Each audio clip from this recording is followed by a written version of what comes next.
UFO sightings around the world have reached an all-time high.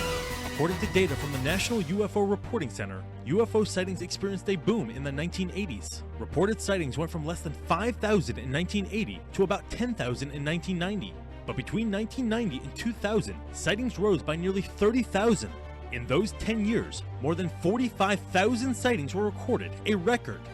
And it appears the spike in UFO sightings was not an anomaly, but a trend. In an 8-year period from 2002 to 2009, more than 36,000 UFOs were reported. Since then, more than 11,000 more UFOs were reported, with more than 47,000 being cataloged since 2010.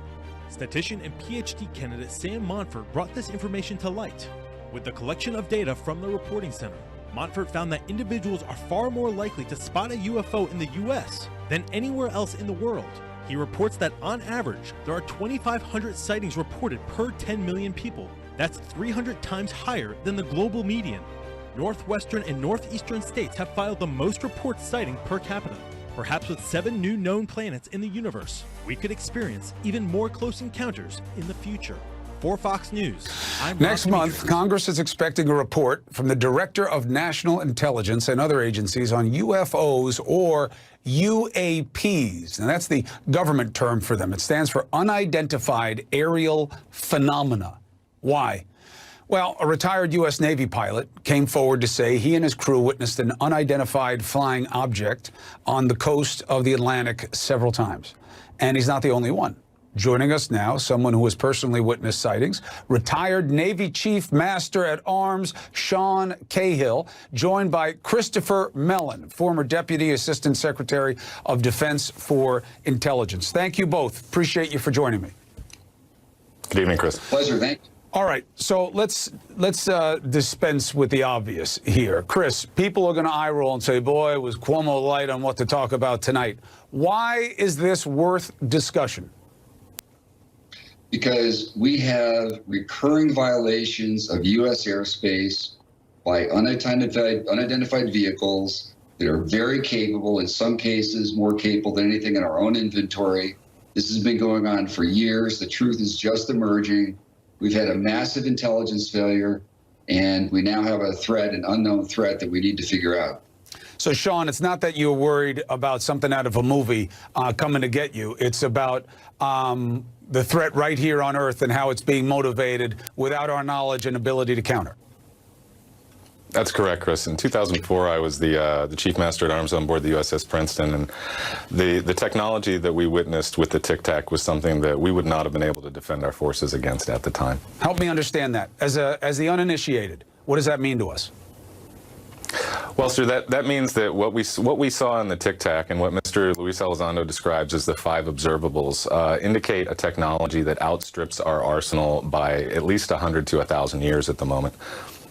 100 to 1,000 years. So, meaning, like, what kind of technology was at play that you were able to identify it but know that you can't match it? Well, first of all, the aircraft had 0 control surfaces. It had no means of propulsion that we could detect. It moved at hypersonic velocities, and it preceded the pilots to their cap point. So it seemed to have some knowledge of where the pilots were headed ahead of time, and we don't possess those abilities to do that in our arsenal at the moment. What does that sound like to you, Chris Mellon? Well, we clearly are vulnerable, and this has been going on for too long. Finally, our Congress is learning of this situation. They're beginning to react.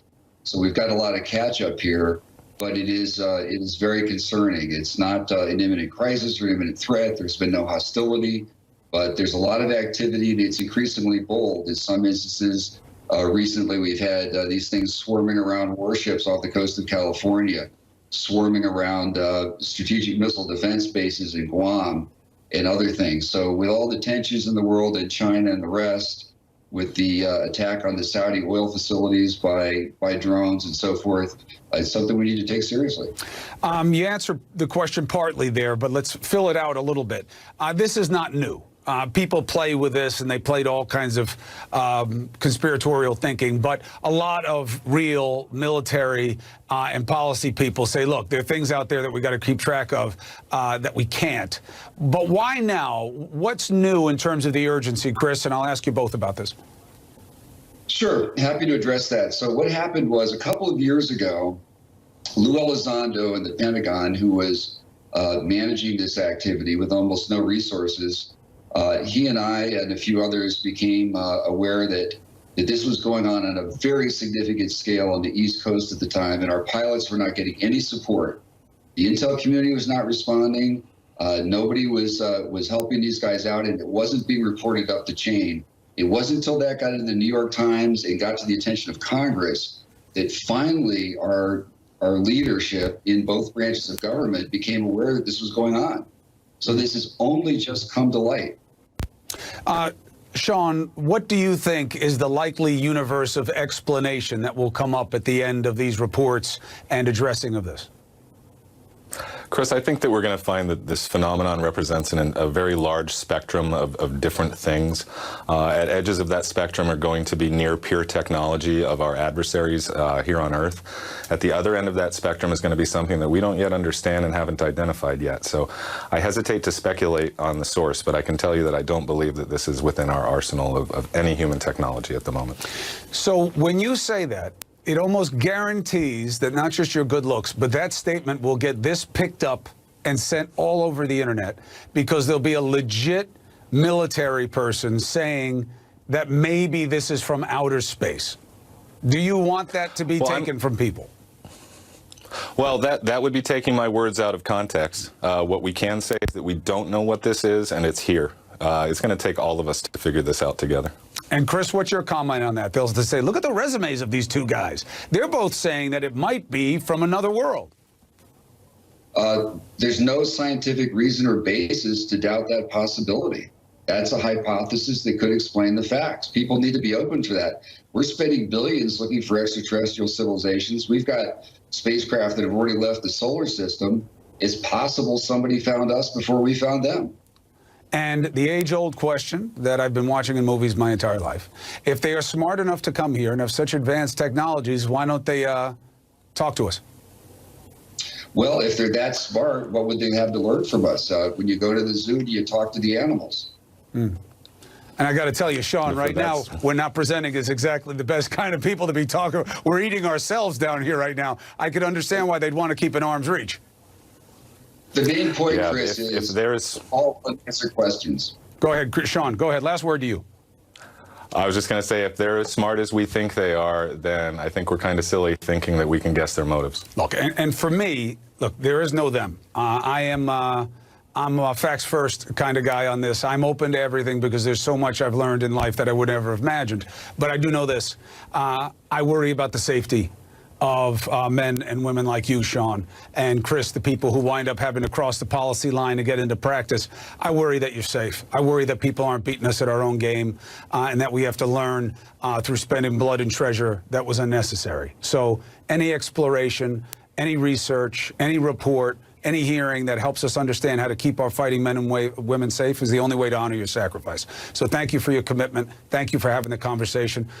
Chris, Sean, as you learn things, or that you learn that you don't like that it's not being looked at the way it was supposed to, let me know. You've got a friend at this platform. We're now living in a time, unfortunately, where on the heels of this terrible pandemic, there are plans to falsely disclose an alien threat and then stage events that would terrify everyone on the planet.